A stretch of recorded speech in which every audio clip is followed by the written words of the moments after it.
Good afternoon, everybody, and welcome to another episode of our program, Chatting with the Rev. I'm your host, G. William Scott, and we're glad to have you one more time on this day. We have just come off of a holiday weekend, and we hope that everyone's holiday was wonderful and beautiful and loving, that you shared with those that mean the most to you in this Thanksgiving holiday. And as we anticipate the days yet ahead, as we anticipate Christmas, let's put Christ back into Christmas. Let's call it like it is. Let the world know that it's Christ that's the reason for the season. It's not all about giving gifts and doing this and doing that, but rather it's about giving the Lord his due. Good afternoon, my dear wife, Lady T. Hello there. How are you doing? So as we go into this next few weeks, this next month, let's not forget the Christ. Let's put him back. Let's stop Xing him out. We X him out too often. Not just at Christmas, but we X him out of our lives as well. Let's put him back in. I think we're going to need him more now than ever before. I think we're going to have to call on him, lean on him, depend on him, believe in him, and trust in him like never before. So let's begin right now. Let's begin as we move through these next few weeks. Christmas and Kwanzaa and New Year's Day. Moving into 2017, in a little over a month's time, we'll be in a new year. This year will be past, as all the other years have been. We don't know what 2017 will bring, but if we will allow that Christ, who was born in a Bethlehem's manger, to a virgin named Mary and her spouse husband named Joseph, through the empowerment of the Holy Spirit, because that's who impregnated Mary. It was the power of the Holy Spirit, the third person of the Godhead, God himself, who allowed the Christ child to be born there in Bethlehem's stable bed. Allowed him to live 33 years working miracles, teaching words that were never taught before, being an example on how to live right, how to do right, and how we must do as he did. That's what we're celebrating in these next few weeks. It's not about the biggest present.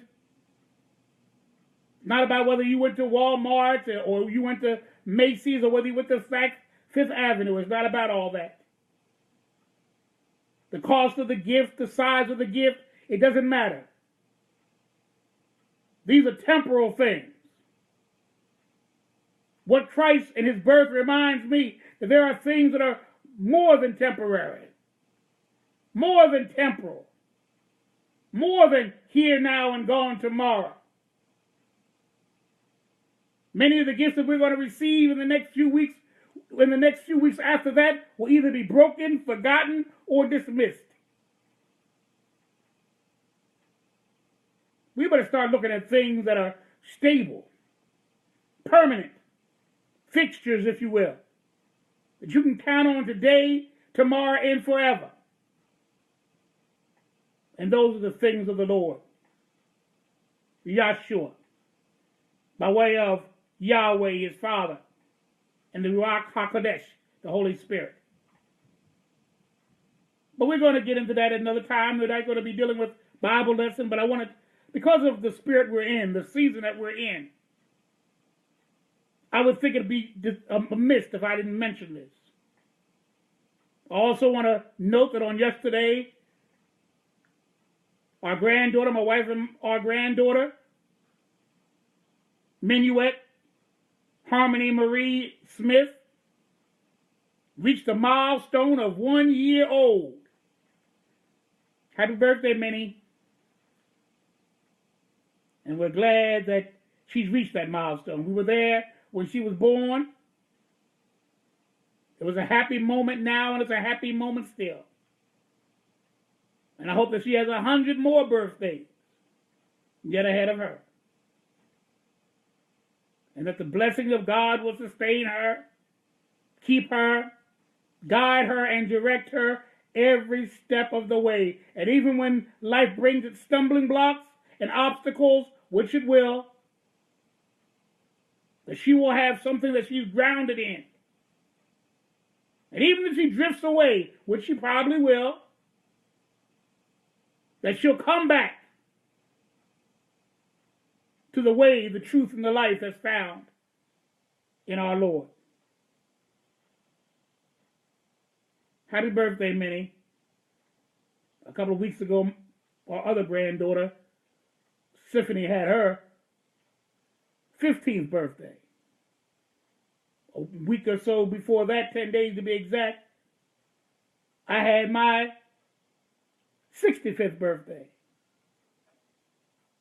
So we just celebrated, 3 days before that, my wife and I celebrated our 17th wedding anniversary. November is a special day. Then in the mix, we all know, last Thursday we had Thanksgiving. So November is a very busy time. We had an election this year, general election. Very busy time this year, 2016, November. From the start to the finish. It's been very, very interesting, to say the least. Oh, well, that's our little intro. Now we're going to go into the meat of the matter. We're going to go into the subject matter of today. And it's stemming from a YouTube program that I saw in the last couple of days. I guess about 3 days now. I'm subscribed to a lot of disabled YouTubers, people who have disabilities. I'm subscribed to many of their channels. I have a channel myself. Just go to G. William Scott on YouTube. Put that in the browser there, the searcher there, and it'll pull up our programs that you've been listening to and some others that you have not heard on the Facebook media. But one of the young ladies who I have subscribed to, she has spina bifida. And she wanted to go to the Planned Parenthood clinic to secure some birth control pills. When she entered into the clinic, she was very optimistic. She'd heard a lot of good things about Planned Parenthood, what they do, how they do, and she felt that it would be a very good place for her to go. Maybe they would accept her state ID and insurance so that she could get the pills. But in this case, she actually had the money in case they did refuse. She had actually money that she could put on the visit and whatever treatment that they were going to do with her. She was ready to go. And she went. As is usual, you always meet the front desk persons first, whether they're a receptionist or whether they're the nurse. She met someone at the front desk. They jotted down the information. And they asked her what was she doing there. She told them, I would like to get some birth control pills. And on the application that she was signing, she put down her pre-existing condition, and she put down spina bifida. Once the woman, the receptionist, the front desk clerk, read her disability, she said to her that she didn't think that the Planned Parenthood was the way by which to go. That's what she should do is to go to her doctor and see whether the doctor either can prescribe themselves or the doctor can give her the pills. She thought that was kind of unusual, so she asked the question. She said, well, I have the money if that's the issue. It's not about, I'm relying only on the insurance. I actually have the money in my pocket to pay whatever cost is necessary to get what I want from your clinic. The woman said, well, I really don't think this is where you need to be, but let me check out your insurance. She came back and she told the girl that the insurance was fine, but she still said that I would prefer you to go somewhere else. and leave the Planned Parenthood clinic. Find another vehicle. She even tried to give her some other avenues to go, some other places that she could go. The girl said, no, I want to stay for as long as it takes. I want to see a nurse. The woman said it's going to take at least 2 hours. Now, she'd already been there an hour and a half to 2 hours waiting even to be seen the first time. Now she had to wait 2 more hours for the first available nurse or whomever to come to see her. She waited 2 hours, which meant she ultimately waited 3.5 to 4 hours before she could be seen. When the nurse came out and took her in the back, she asked her pretty much routine questions. She didn't say anything about going to a doctor. She didn't say anything that the clinic could not help her. And she gave her the prescription and the girl left. She was kind of perplexed that so much confusion had occurred. But it brought to my mind, because I was thinking about this. I said, now this is really weird how so much problem, so much hostility in some ways, or certainly an indifference with the front desk individual to create all of this confusion for nothing. And then it was brought to mind, who was the founder of Planned Parenthood? Because I believe this, and I believe it with all my heart, soul, and mind. If something is not built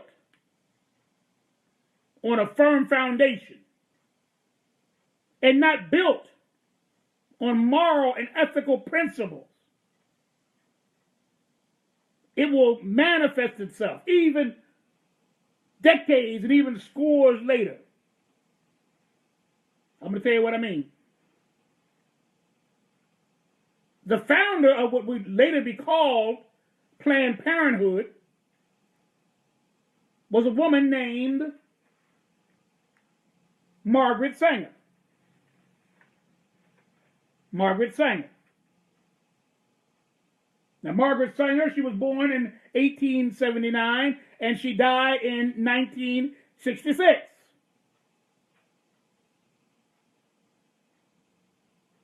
She was a birth control, population control, and eugenics activist.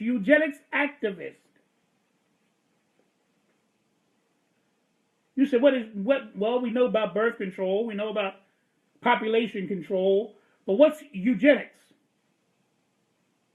Well, eugenics was first founded, or actually established, would be a better term, in the 1800s in England by a cousin of Charles Darwin. Now, you know Charles Darwin. It was Charles Darwin, The Theory of Evolution. He authored that. He was the one who pronounced the concept of survival of the fittest, if you will. Eugenists were those scientists, pseudoscientists, I call them, who believed and took Darwin's concept, survival of the fittest, and developed the concept where there is what we call inferior folk and superior folk. In order to promote superior folk and increase their numbers in the population, you have to do something with the inferior folk.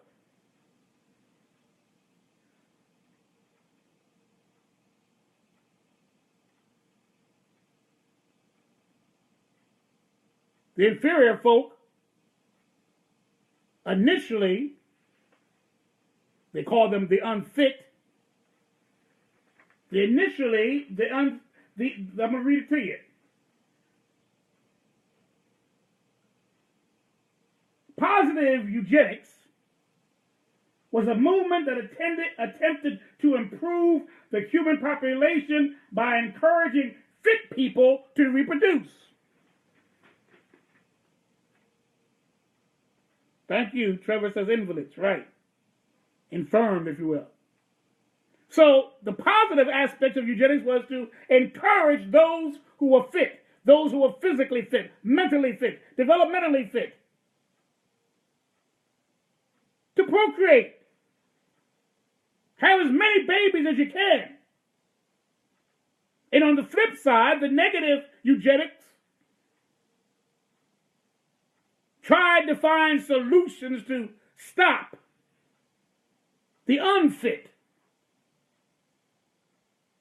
the weaker ones, the inferior stock, if you will, from having children. Now, just like Trevor said, Trevor Johnson, who's with us today, he says those who had physical, developmental, and mental challenges were targeted first. They were considered unfit. They were considered blemished.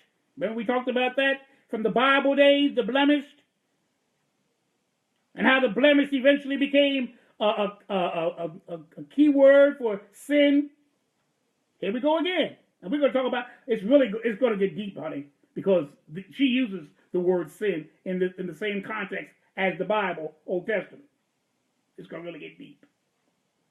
Really deep. So here you have the eugenics, who has to find a solution. And what was their solution? What was their mode of birth control? Guaranteed. Don't have to worry about no pill, don't have to worry about no rubbers and all that kind of thing. It was a guarantee. Don't have to rely on them abstaining from sex. This was a guarantee. They were going to sterilize them. Eugenics, though it started in Europe, it came to America in the late 1900s and was thriving in the first half of the 20th century.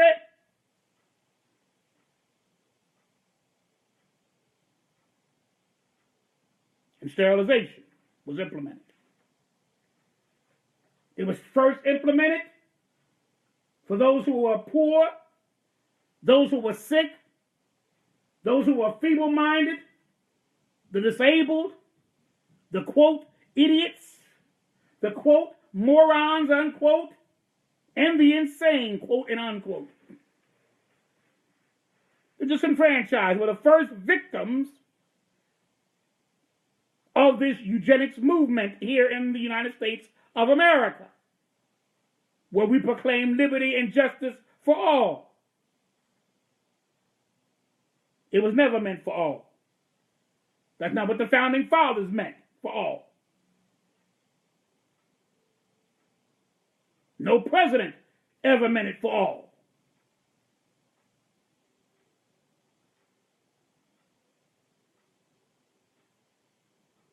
So there you have it. Eugenics was a systematic program to build up the population of the quote fit unquote, the superior stock, and to get rid of and ultimately to exterminate. In essence, that would be the idyllic way to do it. Those who were disabled, those who were quote and unquote feeble-minded, the morons, the idiots, the insane, Down syndrome, have to die.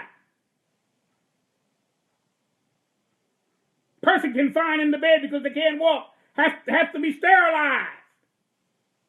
So they don't pass on that gene. So they don't pass on that characteristic. You weed them out. They consider that a humane way. You're not killing them off like Hitler eventually would do, throwing them into a gas chamber or into a crematorium. But you do it with a little bit of humanity. All you do is just sterilize them. Make sure they don't have any children. So if you were born with Down syndrome, you ain't going to have no children because they're going to sterilize you. Margaret Sanger, the founder of Planned Parenthood, was an avid an avid, strong supporter of eugenics. She believed the best birth control there could be was through sterilization of those who were considered unfit, blemished, infirm, invalids.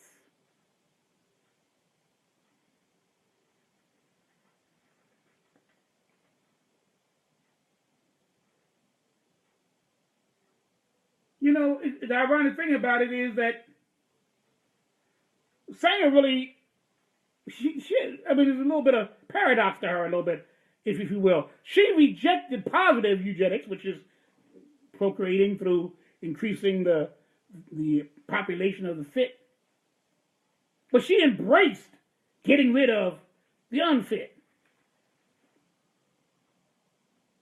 Now, it's more than irony also that our former Secretary of State, former presidential candidate Hillary Clinton considers her a hero.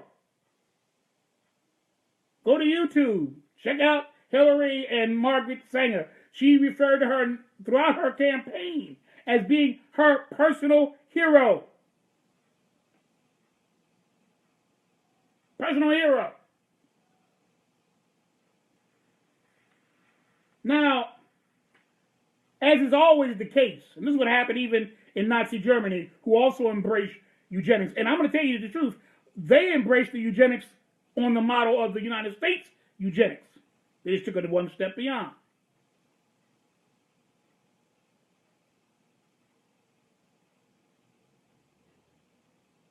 Margaret Sanger believed in eugenics, and she embraced negative eugenics,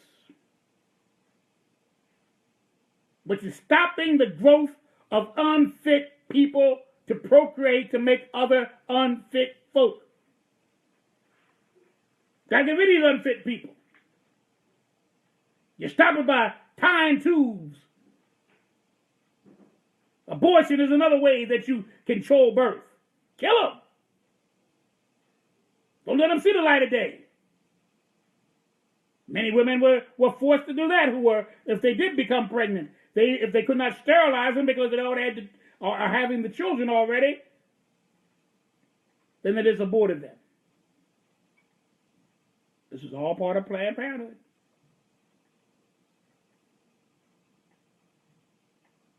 I know there's some attributes that Planned Parenthood does endorse. We know that they talk about how you can, how what you should do to prevent pregnancies and all of that. That's fine, but there's a whole lot of things.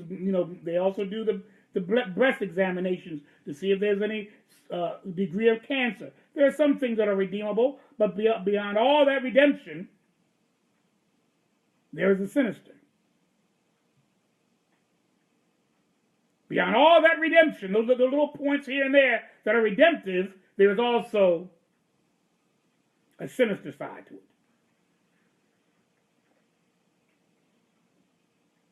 In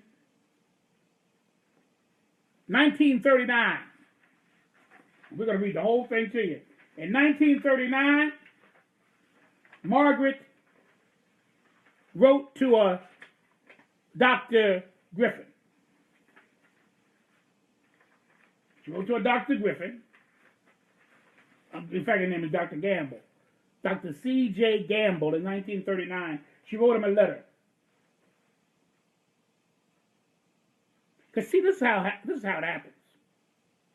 The initial targets for her eugenics, her sterilization, and all of that was initially toward those who are disabled. Physically, developmentally, and mentally. But eventually, the term unfit, remember we said in the heart of the term unfit is the concept of superior versus inferior.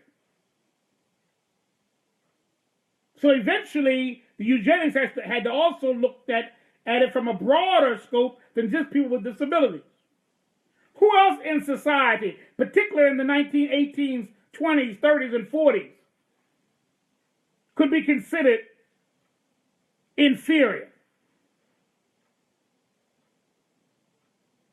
beside those who had disabilities? Well, let's read what Margaret Sanger said as she wrote this letter to Dr. C.J. Gamble. I'm going to read it to you. It's dated December the 10th, 1939. I'm going to read only excerpts. I'm going to read the whole thing. Dear Dr. Gamble, it's good to know that you are recovering.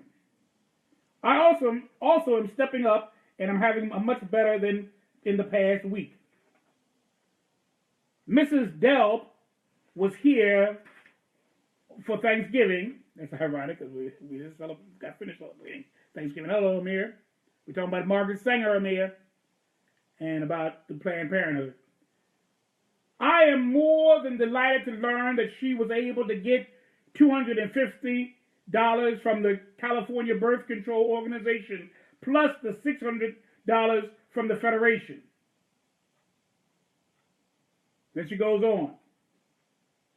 As to my sending suggestions to the Federation, I think it is really unfair for me to do so.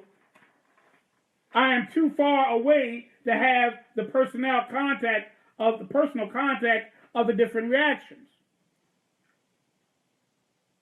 Then she goes on.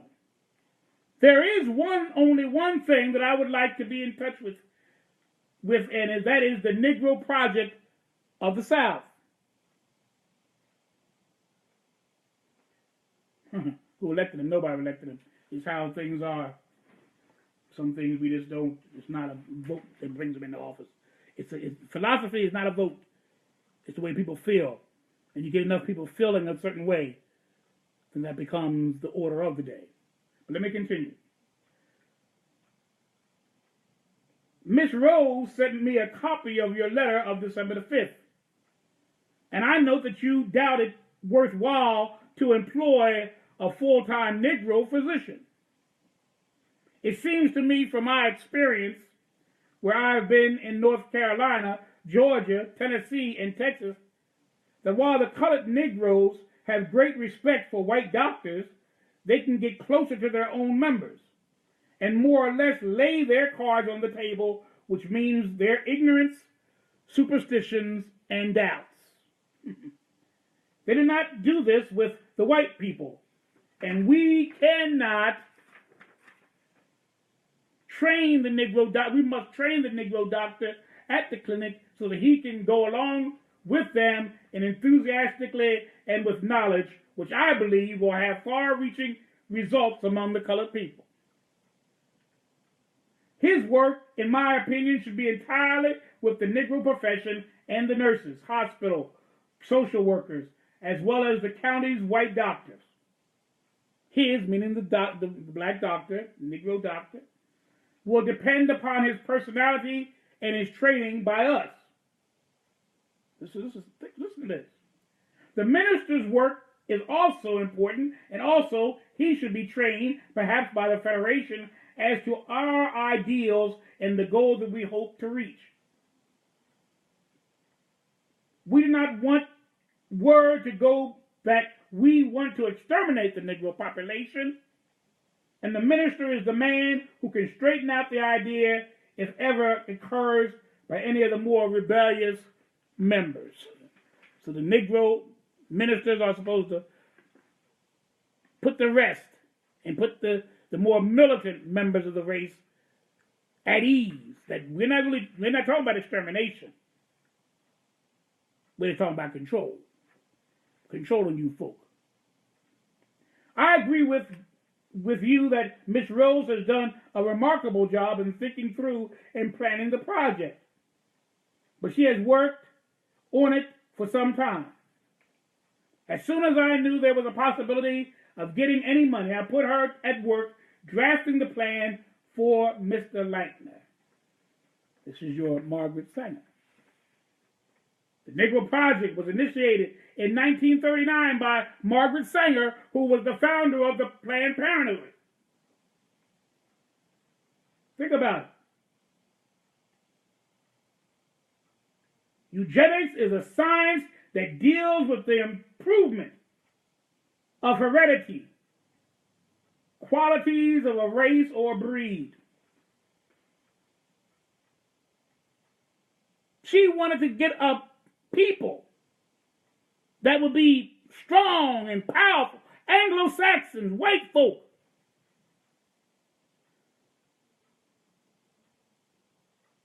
That would rule the world.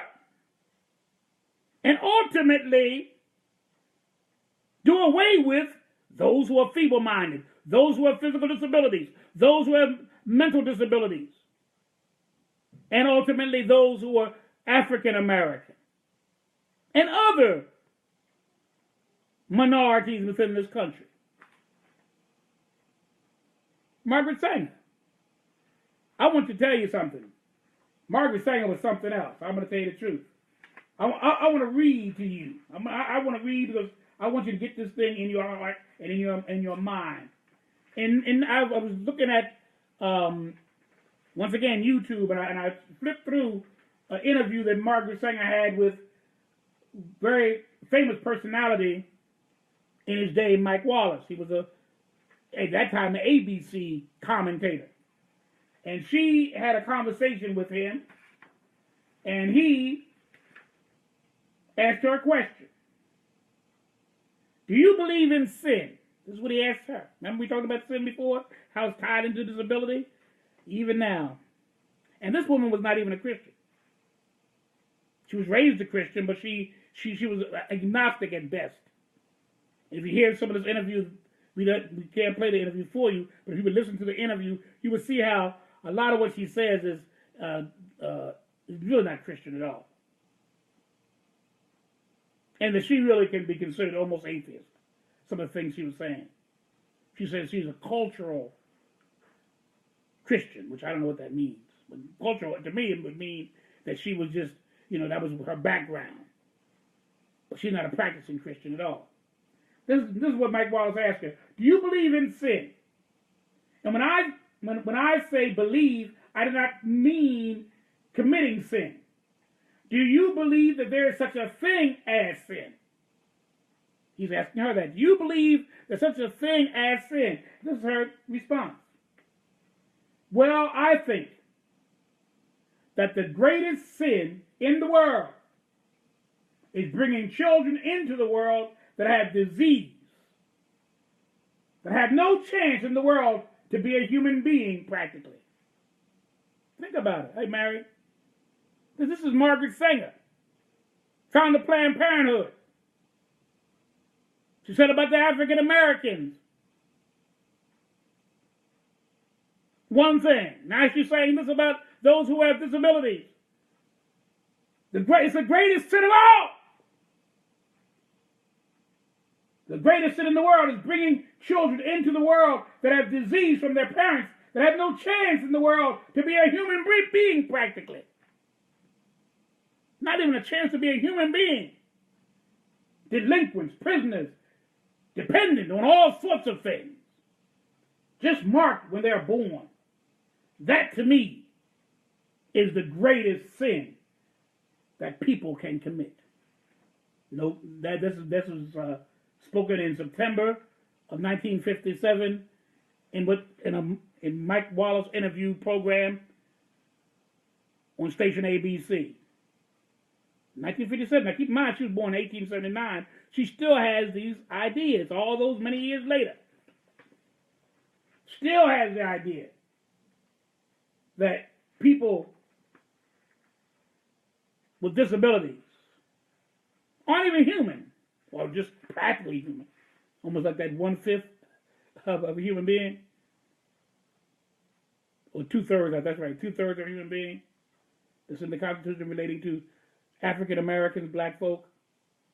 Well, she says we're practically not a human being at all. The sin is your mother allowing you to be born. The sin is that your father didn't go to an abortionist and have you aborted once they found out you had a condition. Once the test showed that you had Down syndrome, should have gotten rid of you right then. Once the doctor said, well, your child has cerebral palsy, you should have been gone right then.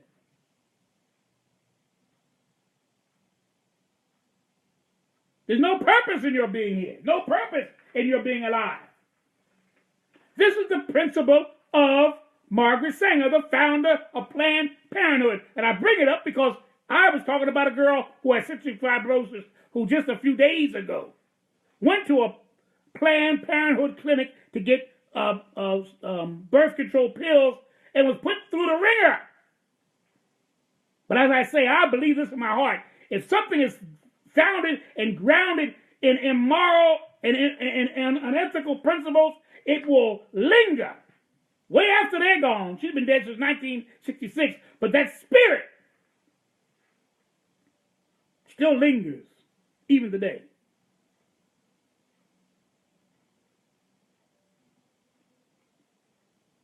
That spirit still lingers even today, all these many years later. Started out with this being with people with disabilities, and I know there's been proponents of Margaret Sanger that says that she was not a racist. All these things were taken out of context. I disagree. After reading that letter of 1939, I disagree. After hearing some other things she says, I disagree. They said, well, Adam Clayton Powell and W.E.B. Du Bois and Mary McLeod Bethune all endorsed her program. But you have to remember who they were. They were the elite of the African American community.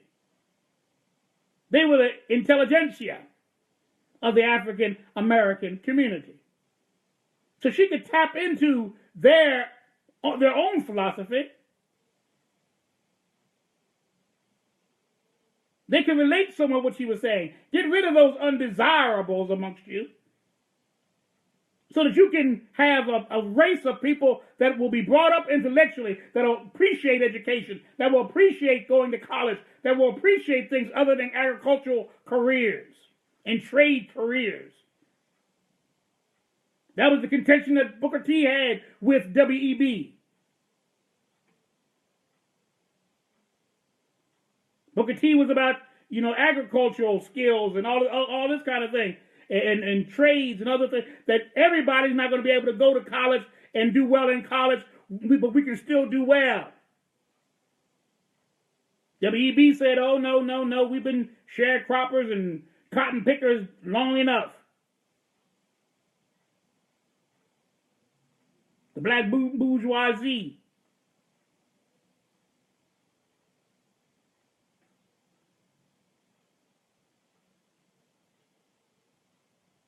Margaret Sanger knew who to target. Said, I'm going to use the preachers to keep people from being nervous about this whole program.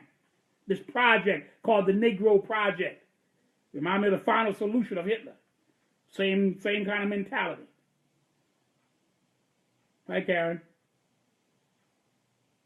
Margaret Sanger, and we have black folk even today, celebrities and other people today that laud and revere her. They don't know much about the woman. That's why we need to know history. We love avoiding history. I don't like history. It's too much dates and figures. Yeah, but this stuff is important. In the last few weeks, we have been talking about things that only if you know something about history could you ever relate to it.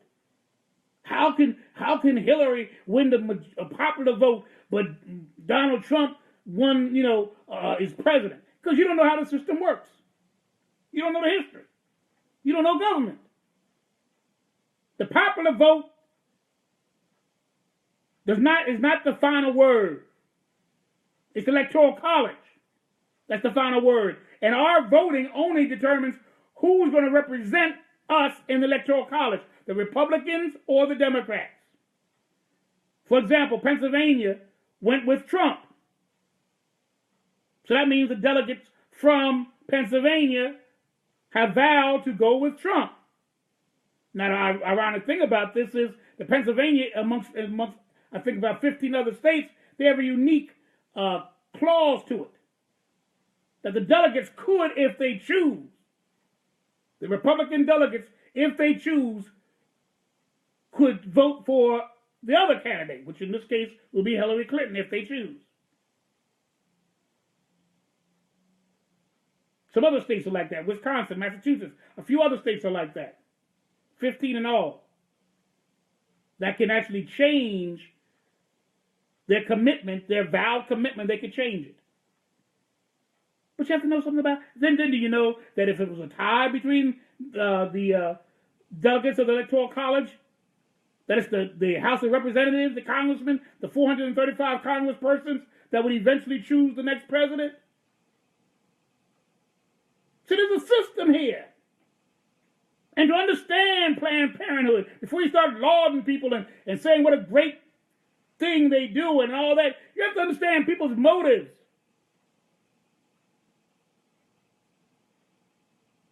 Her motive was to get rid of the unfit. At first, it just meant those who have disabilities, physical, developmental, and mental. Then it broadened itself to include African Americans. That's what Hitler did in Nazi Germany. He was eugenics. He first was after the Jews.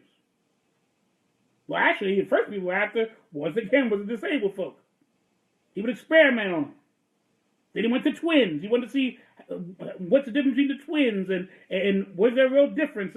And you know, since they think alike, how come? What part of the brain makes them think alike? What part of the body makes them look alike? What happens? So they experimented on twins. Then they started experimenting on once again, these feeble-minded folk. Which is just a slang, a slur word for people who have developmental challenges or developmental disabilities. That's how he started.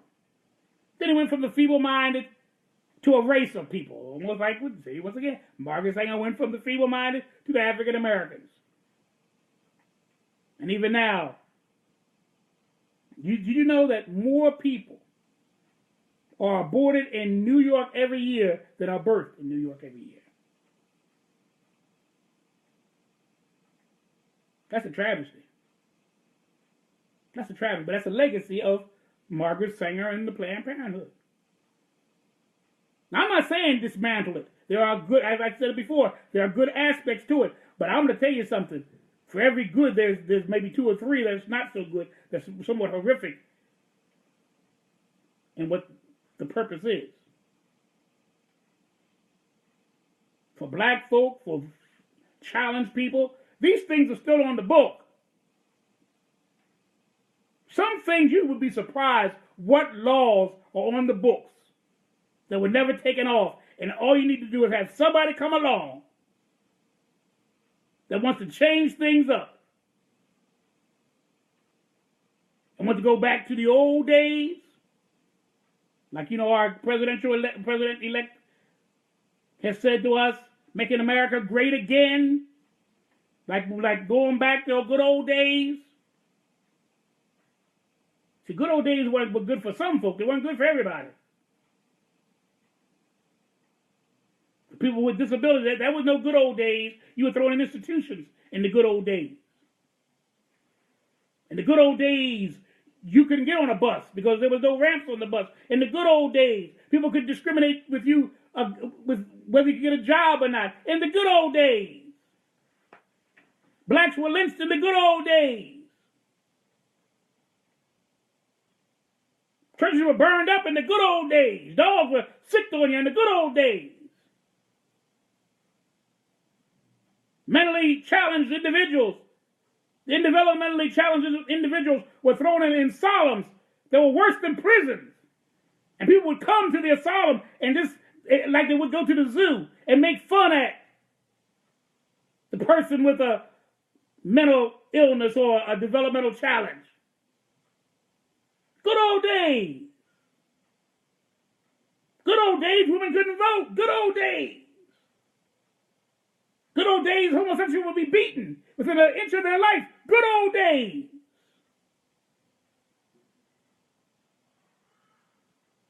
People would make fun of you if you were in a wheelchair. You could never rise to any position of authority or rank for the majority of us. Good old days.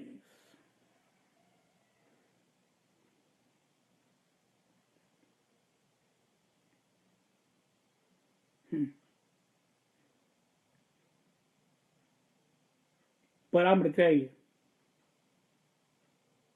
I think they need to restructure Roe versus Wade, other legal, I guess you would say, legal arms of the abortion, birth control movement. See, I've always considered myself that I'm through. I've considered myself a social liberal, but a moral conservative. I think abortions should be the last resort, only when the mother has been raped to the point of she could not raise the child or whatever.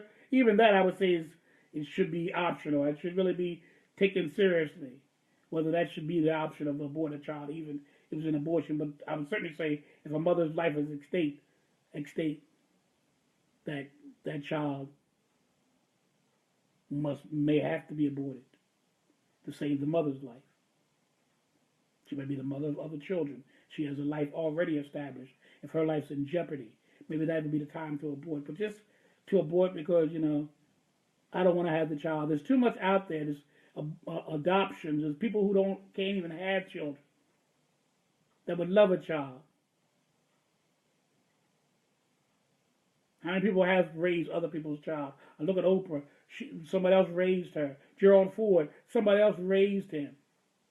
One became a president. One became a millionaire. I could just list them on and on and on. People that were not raised by their birth parents, maybe by a grandparent, maybe by an aunt or uncle, maybe by an adoptive parent, maybe by a foster parent. My own grandfather. His mother died when he was nothing but an infant, and his twin sister too.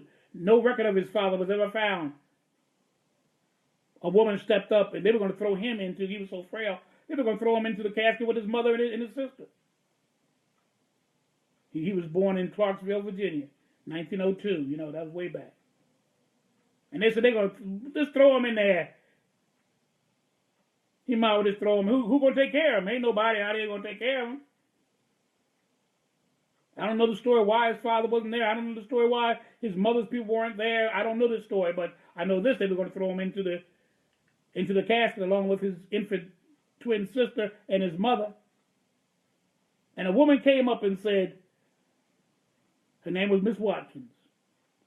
And she came up and said, my daughter just got married. And they say that she can't have any children. So I'll take them if you only last a day. I'll take them for my daughter if you only last a day. They picked them up, gave them to the woman. She took them to James and Phoebe Overby in December of 1902.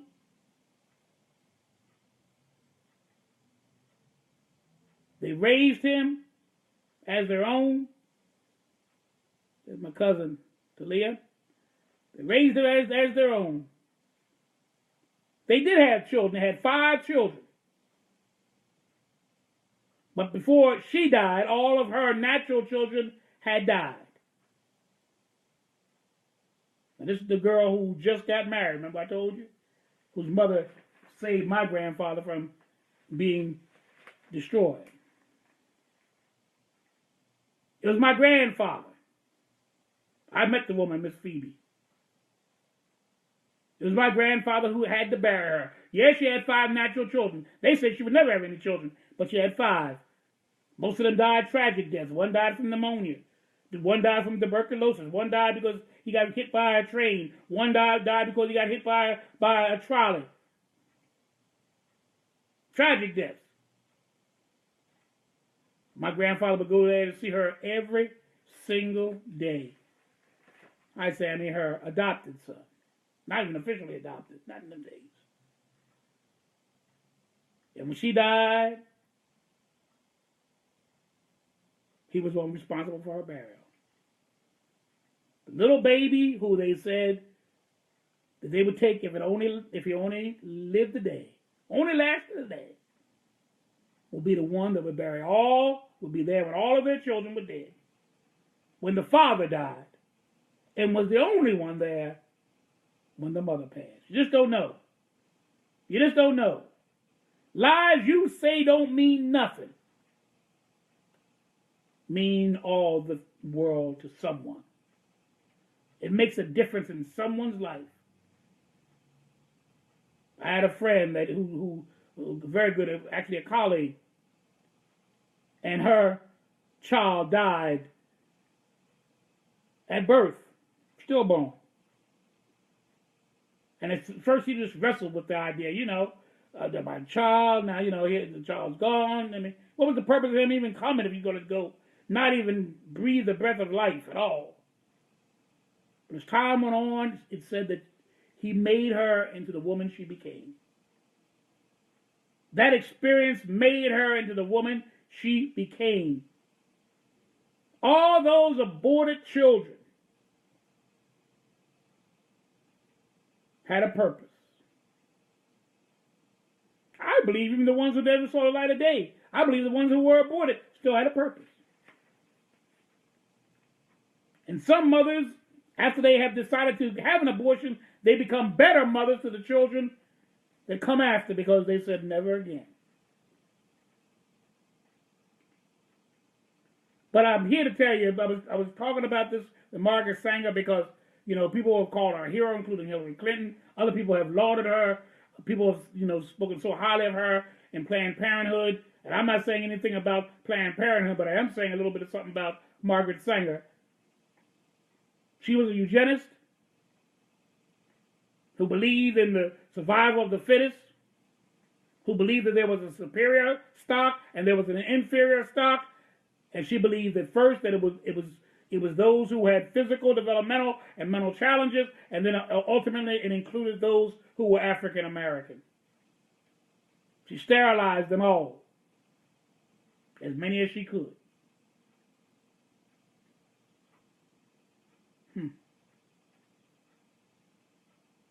Well, so many things, I can quote about what she said about African Americans that would prove positively that she was a racist. Many more things I could say about what she said about people who have physical, developmental, and mental challenges that can prove that she was an ableist. You know what an ableist is? Someone who's biased, discriminatory, and prejudicial towards people with disabilities. Racism, we know what that word means. Bias and prejudice toward another's race solely because of racial reasons. No other reason but that. She was both. So is it any wonder, my dear YouTube friend, why the worker there not only carries on the job within the company, but she carries on the spirit of the woman called Margaret Sanger, the founder of what we now call Planned Parenthood. God bless you. God be with you. And enjoy the rest of your week. Be blessed. Help somebody else out. Show your love. Show your concern. Call somebody. Reach out and touch somebody in a positive way. This is the holiday season. Don't let Thanksgiving be the only day that you're thankful for. He's been mighty good to us every single day of our life. In fact, if he wasn't good those other days, we wouldn't see a Thanksgiving. Christmas is coming up. Don't get so wrapped up in buying presents and going bankrupt that you forget the spirit of Christmas, the reason for the season, which is Christ. Put him back in. When the New Year's come in, thank God for a new year. And thank him for the years that have gone before. And you'll be surprised. I'm going to tell you something else that I'm through. If you want something different to happen in 2017, if you want a change to occur in 2017, you got to begin changing things yourself. Change makes change happen. You can't be doing the same old things and expect something new to happen from it. If you want to change, be about being a change in this world today. We need a change. I told you in the last couple of weeks, a change is coming. A change is coming in the next few weeks really, a change is coming. Are we going to be ready to receive that change and be prepared if we have to do something about it? Well, God bless you. See you again on Friday. We'll have another discussion. Chatting with the Rev. God bless each and every one of you. See you real soon.